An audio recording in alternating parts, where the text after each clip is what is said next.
Welcome to our channel. आज शिकूया डाळ भाताची रेसिपी। साहित्य: मुगाची डाळ आपण 2 तास भिजवून ठेवली होती आणि स्वच्छ धुवून घेतली होती, त्याचे साल काढून घेतले।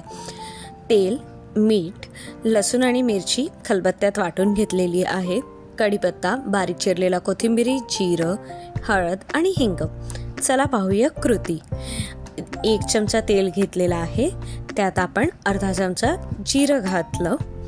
जिरं तडतडल्यानंतर त्यात आपण कढीपत्ता घातलेला आहे आणि लसूण आणि मिरचीचं वाटण घातलं आहे, ते छान शिजू द्यायचं आहे।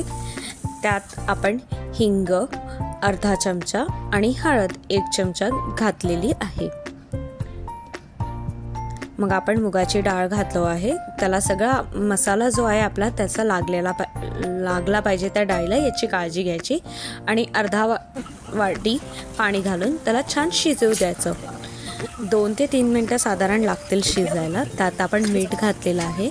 त्यानंतर तुम्ही 1 वाफ घ्यायची आहे, झाकण ठेव आणि मग कोथिंबीर घालून डाळ तयार झाली। आता आपण चिंचेच्या साऱ्याची रेसिपी पाहूया। कढईत 1 चमचा तेल घेतलं आहे, त्यात अर्धा चमचा जिरं घातलं आहे। जिरं गरम झाल्यानंतर त्यात आपण कढीपत्ता घालू।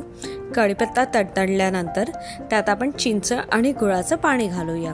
चिंच आणि गुळ 15 ते 20 मिनिटं पाण्यात घालून ठेवायची, जेणेकरून ते छान विरघळून जाईल आणि तुम्हाला खूप इझी होऊन जाईल सार बनवायला।